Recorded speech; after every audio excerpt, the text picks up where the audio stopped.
Assalamualaikum warahmatullahi wabarakatuh. Welcome back to my classroom. This is the second part of my pharmacology class on drug acting on central nervous system or CNS. Here, we will learn about several classes of drug acting on central nervous system like sedative and hypnotic drug, anesthetic drug, antidepressant, antipsychotic, and also opioid analgesic. This video is not the solely sources for the topic, and you should actively search more sources for this topic from outside of the link. And you can discuss later with me if necessary. And this video is intended to trigger discussion on synchronous meeting in online class. And this is made for a pilot project for international class that will be started inshallah next year in Faculty of Pharmacy Gadjah Mada University. Okay, let's enjoy. Dear student, in the second part, you will learn about several classes of drug acting in CNS. There are sedative and hypnotic drugs, anesthetic, both general and local, antidepressant, antipsychotic, and opioid analgesic. Now let's start with sedative and hypnotic drug. And talking about this drug, you should understand what the meaning of sedative and hypnotic. Sedative means calm down or anxiolytic. So the drug that have sedative effect can relieve anxiety and have a calming effect without affecting motor and mental function. While hypnotic means induced sleep. The drug that has hypnotic effect can be used for induced sleep for the people who suffering insomnia, for example. And the hypnotic effect can be obtained by increasing the dose of the drug. Here I show you a figure showing the relation between CNS inhibitory effects and the dose of the drug. You can see from this figure that if the drug is given in low dose, the effect is sedation. But when the dose is increased, they can give hypnotic effect. And if the dose is again increased higher, they can give anesthesia effect. While if the dose is very high, they can induce coma, even death. And it is interesting that there are two kinds of drug A and drug B. What's the difference? You can see that the pattern of drug A and drug B is different.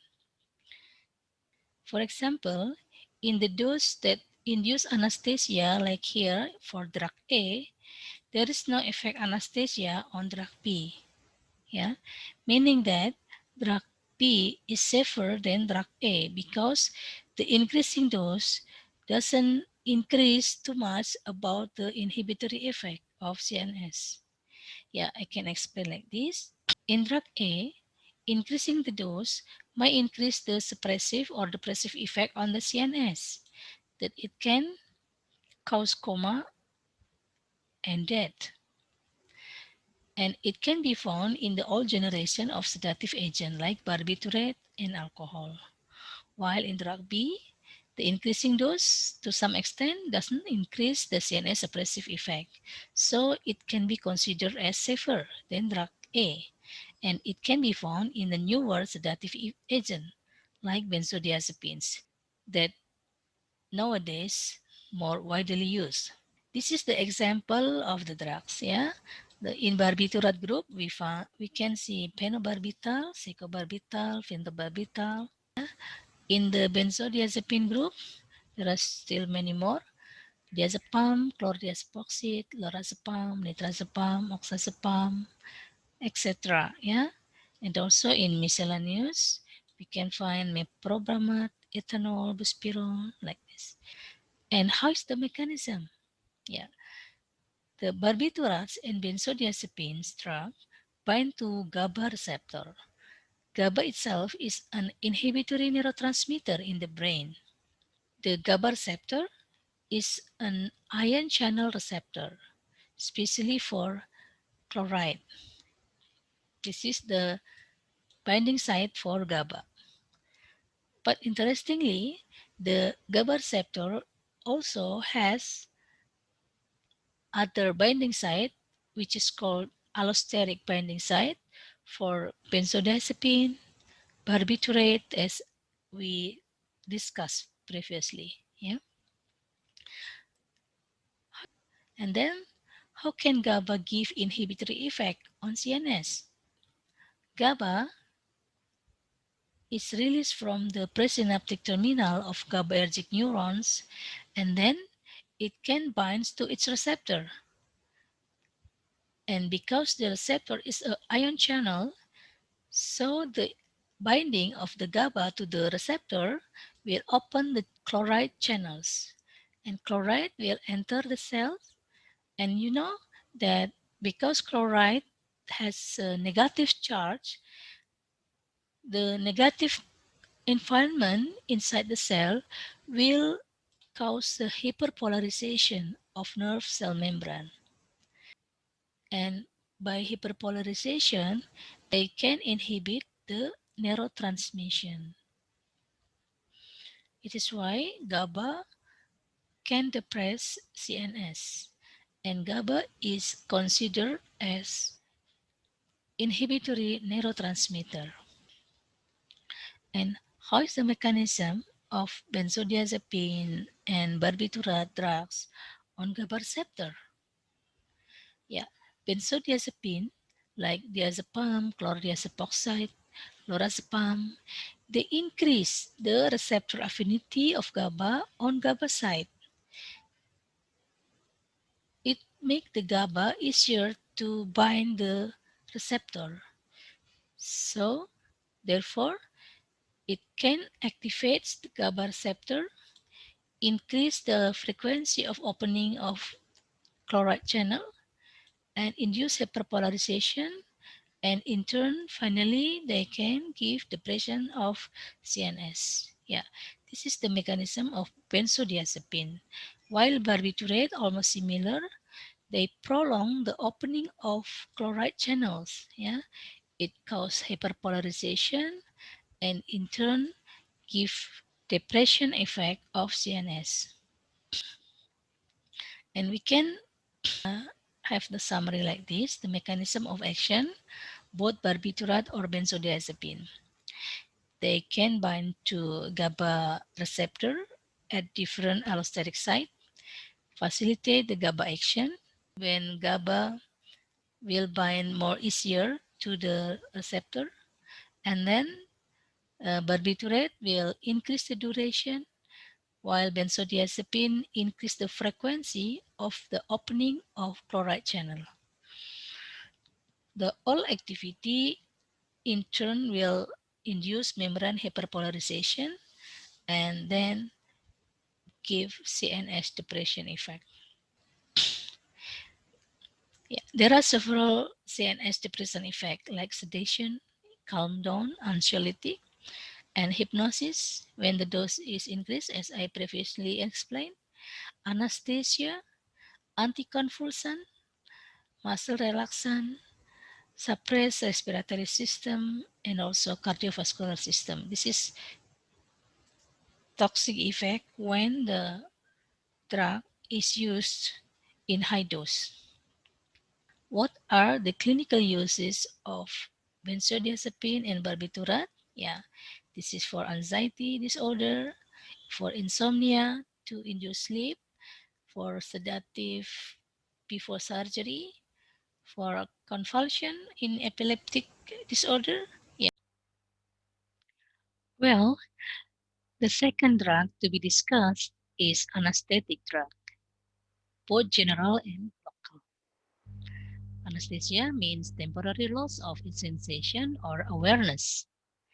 And this drug is usually used to relieve pain and block the sensation or awareness during surgical procedure. And in major surgery, which is usually take long duration, the clinician will give general anesthetic. So patient will be induced to be unaware.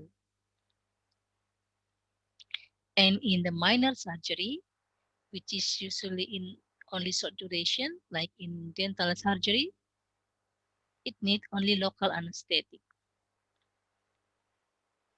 And how is the mechanism of the anesthetic? Before we learn about the mechanism of anesthetic drug, it is necessary to know how about the mechanism of pain pathway, especially nociceptive pain. Pain can be induced if there is stimulation, and most tissues and organs in our body are innervated by pain-specific receptors, which is called nociceptors. And if a stimuli comes, like a chemical, mechanical, thermal, and also other injury, it is converted into nerve impulse in peripheral primary efferent nerves. Here, yeah, if the injury come, it can be converted to be a signal, yeah, to be a nerve impulse and transmitted along the afferent nerves through the dorsal root ganglion and then delivered to the brain through ascending pathway. And in the brain, there is a processing of the signal as pain perception. So the people can feel pain. Anesthetic drug in certain level will block the pain pathway. Yeah, as I mentioned earlier, there are two kinds of anesthetic drug, general and local anesthetic. Now we start with the general anesthetic. General anesthetic usually is given as inhalation or intravenous. Usually in the major surgery, it needs general anesthetic. It is started with IV administration usually, and then it maintained with inhalation if necessary. The inhalation anesthetic usually is a volatile liquid which is easy to evaporate. The example are halotan, desflurane, enflurane, sevoflurane, isoflurane, nitric oxide, like this. And the example of intravenous anesthetic is natrium, thiopenton, ketamine, propofol, and etc.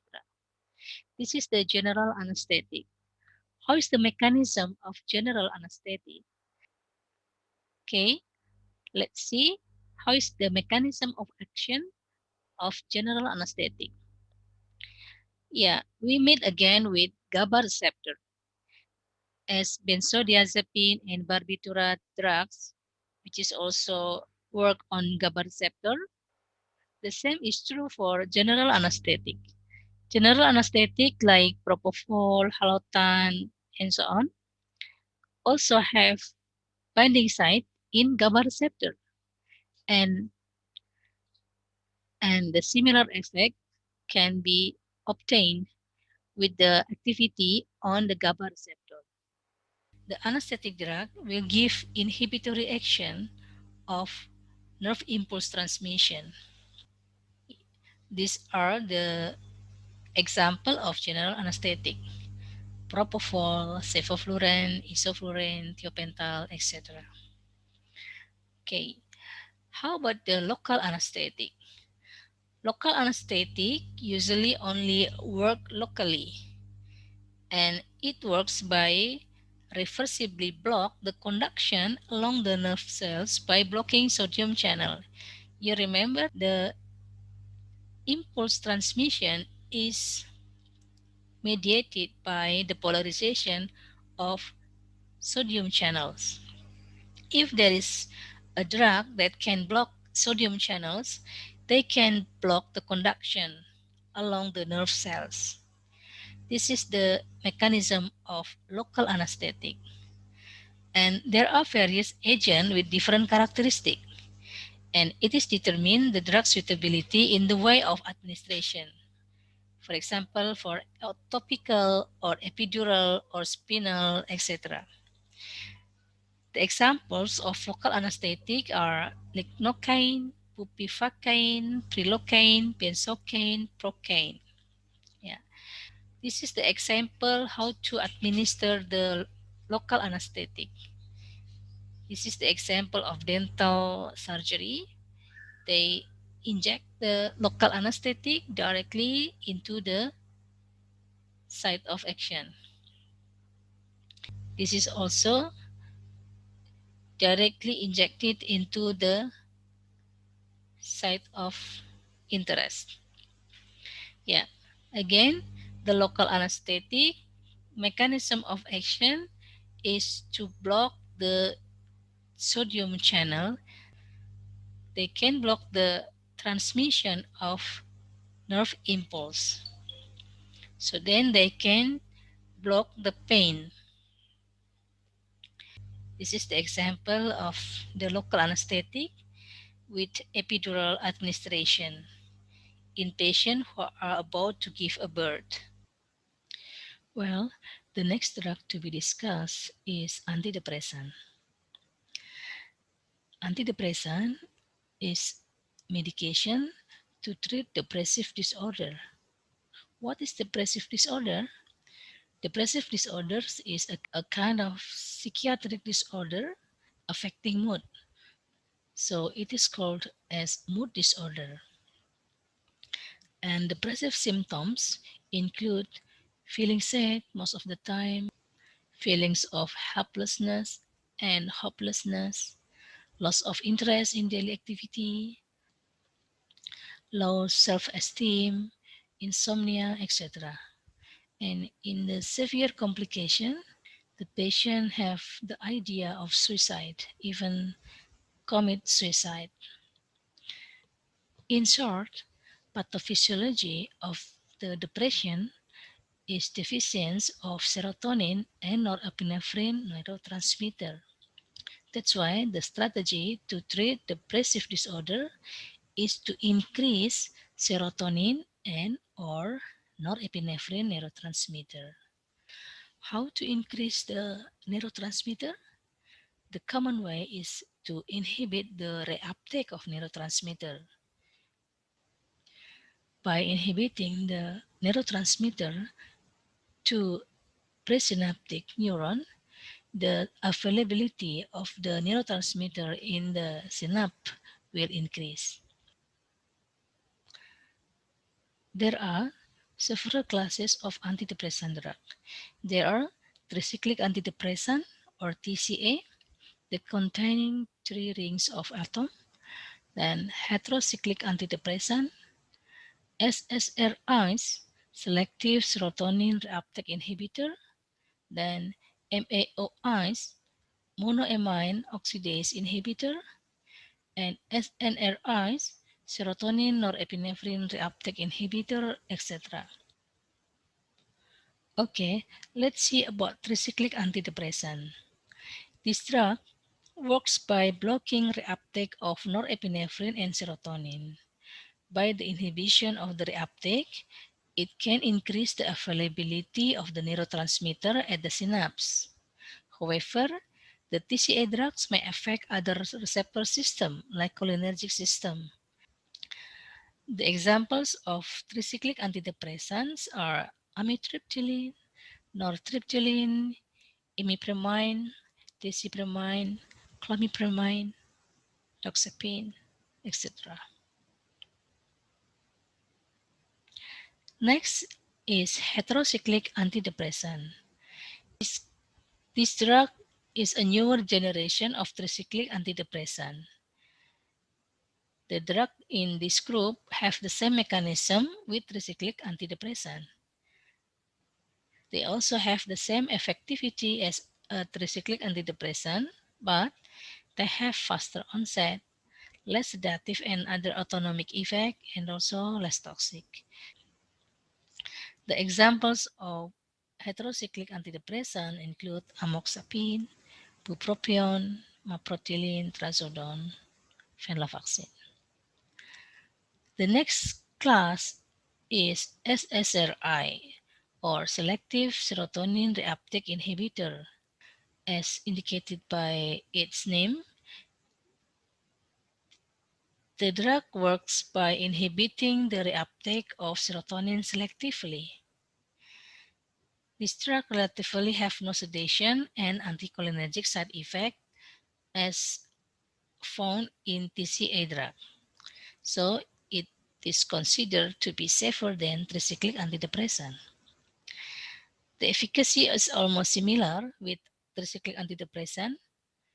The examples of SSRI include fluoxetine, fluvoxamine, sertraline, paroxetine. Next group are monoamine oxidase inhibitors or MAOIs. As indicated by its name, the drug inhibits MAOA, thus preventing monoamine's degradation and in turn increase or accumulate norepinephrine and serotonin. The examples are phenelzine, tranylcypromine. This drug is considered to be old generation of antidepressant and not commonly used due to the potential toxicity and drug-food interaction. Yeah, this is the summary of the mechanism of action of antidepressant. Again, you should remember that the neurotransmitters involved in pathophysiology of depression are norepinephrine and serotonin. That's why the strategy to treat the depression is to increase or accumulate the those neurotransmitter on the synapse. To increase the availability of the neurotransmitter in the synapse, we can do by inhibiting the reuptake of serotonin or reuptake of norepinephrine by antidepressant drugs like we previously discussed, like this. Yeah. What are the clinical uses of antidepressant? Antidepressant can be used to treat various disorders like depression, then panic disorder, obsessive compulsive disorder, chronic pain, eating disorder, and etc. Yeah, this is the example of the clinical uses of antidepressant. Well, next we will learn about the antipsychotic or neuroleptic. Yeah, what is the psychosis disorder? Psychosis disorder is kind of mental disorder, and the most common mental disorder found in the society is schizophrenia. So the antipsychotic is medication used to treat people with mental disorder or schizophrenia. And what is the symptom of schizophrenia? The symptoms of the schizophrenia includes hallucination, delusion, disorganized speech, disorganized behavior, etc. In short, the pathophysiology of schizophrenia is deficient of dopamine in mesocortical pathway and excessive of dopamine in mesolimbic pathway in the dopamine pathway in the brain. The treatment strategy is to decrease the dopamine in the mesolimbic and increase dopamine release in mesocortex. Here, I show you the dopamine pathway in the brain and how the dopamine pathway is affected in schizophrenia patient. There are four pathway in dopamine pathway in the brain. First is mesocortical pathway, and then nigrostriatal pathway, then mesolimbic pathway, and tuberoinfundibular pathway. However, the most contribute to schizophrenia is mesocortical pathway and mesolimbic pathway. In mesocortical pathway, the dopamine is less active. There is hypoactivity of dopamine, and it can cause negative symptoms and cognitive impairment. While in mesolimbic pathway, there is hyperactivity of dopaminergic, and it is related to positive symptom of schizophrenia. Yeah, this is the dopamine hypothesis of schizophrenia. That's why the strategy to treat the schizophrenia is to make it balance, where in the mesocortical pathway, the dopamine activity is increased, and in mesolimbic pathway, the dopamine activity should be decreased. To overcome this condition, we have antipsychotic agent. Antipsychotic is classified into two big groups. First is first generation antipsychotic, and it is also often called as typical antipsychotic, and the second generation antipsychotic or atypical antipsychotic. The first generation antipsychotic or FGA is old generation, and they work by antagonize dopamine receptor. Remember that in the mesolimbic pathway, there is hyperactivity of dopamine action. So then the drug work by antagonize dopamine receptor. However, the drugs can block other receptor unselectively, like muscarinic, alpha adrenergic. So then they induce more side effect, like anticholinergic and extrapyramidal syndrome. While the second generation antipsychotic or atypical is a newer generation of antipsychotic, they work by blocking serotonin receptor, which in turn triggers dopamine release.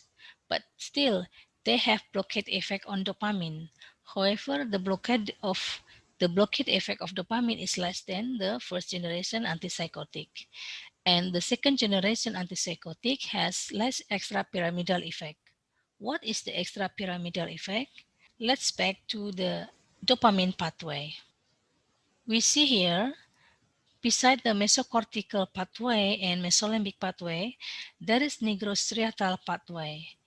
The nigrostriatal pathway is part of extrapyramidal system, which coordinate the movement. And if we use the antipsychotic, which blockade the dopamine receptor too strong, the nigrostriatal pathway also can be blockaded. Blockade of nigrostriatal pathway can affect the extrapyramidal system and cause extrapyramidal syndrome. This is the common side effect of first generation of antipsychotic, extrapyramidal syndrome.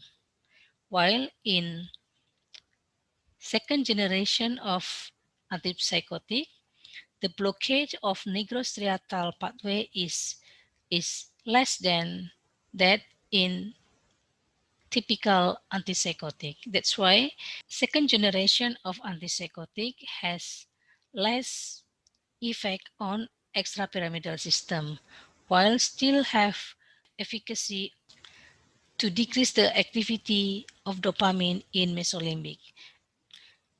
Yeah. The examples of antipsychotic agents are as shown in the screen. In the first generation antipsychotic, we see there is chlorpromazine, haloperidol, flufenazine, etc. And in second generation antipsychotic, there are clozapine, risperidone, olanzapine, quetiapine, ciprasidone, aripiprazole, etc.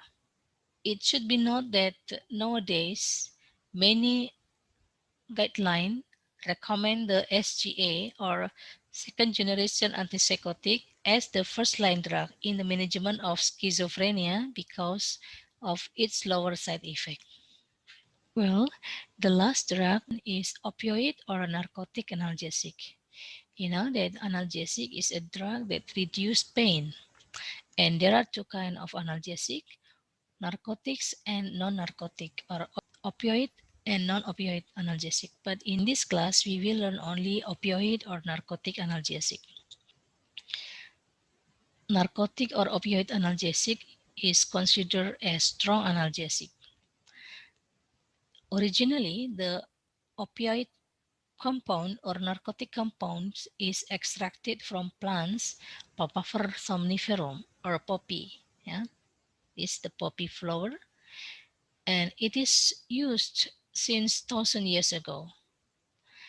In 1803, for the first time, a pure compound has been isolated from opium.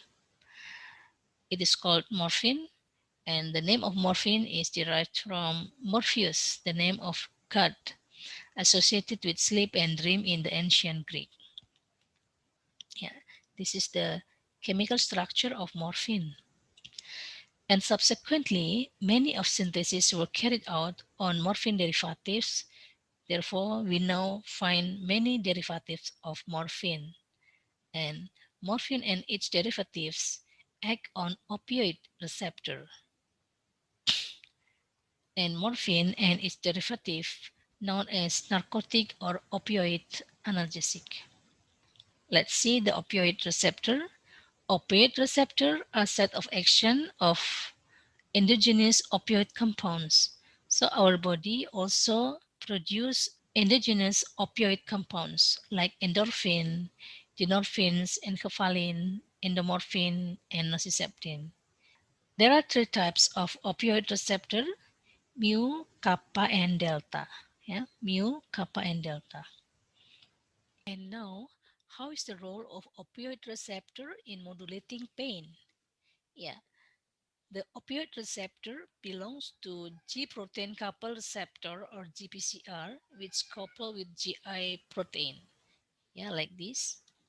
This is the site of action of morphine. Yeah, morphine is one of the opioid drugs. The activation of the receptor by the agonists, yeah, such as morphine, like this, will inhibit the adenylyl cyclase and promote the opening of calcium channel. You know that calcium has the positive charge, so if the calcium efflux out of the cells, that it can cause hyperpolarization, and the hyperpolarization in turn will inhibit the opening of calcium channels. The inhibition of calcium channel opening will prevent the calcium influx. The lack of the calcium influx will inhibit the neurotransmitter release, such as substance P, CGRP, which is the neurotransmitter responsible for the pain. And hyperpolarization also will reduce neuronal excitability, yeah, and inhibit the pain pathway. So, activation of opioid receptor will give analgesic effect. They relieve pain by blocking pain at various levels, especially in the midbrain and spinal cord. However, there are several side effects related to the activation of opioid receptor. The side effects include euphoria, sedation, respiratory suppression, cough suppression, miosis, nausea, vomiting, constipation, etc. Yeah, that are the side effect of the opioid drugs that should be considered when the patient get the kind of drug. And opioid drugs can act as agonists or antagonists of the opioid receptor and have various effects. Analgesics such as morphine, codeine, fentanyl, etc. works by activating the opioid receptor. Here are the examples of opioid or narcotic agents: morphine, hydromorphine, methadone, fentanyl, codeine, and etc. as you see on the screen. And the opioid drugs are available in various formulation like a tablet, capsule, liquid, injection, etc. Like as you see on the table one. Morphine is one of the strong analgesic which is usually used for treating the cancer pain, for example, it is available as tablet, capsule, injection, yeah, for the formulation. Okay, this is the end of our lecture today, and I hope you get more insight about the CNS drug. And see you for the next lecture. Thank you for attention.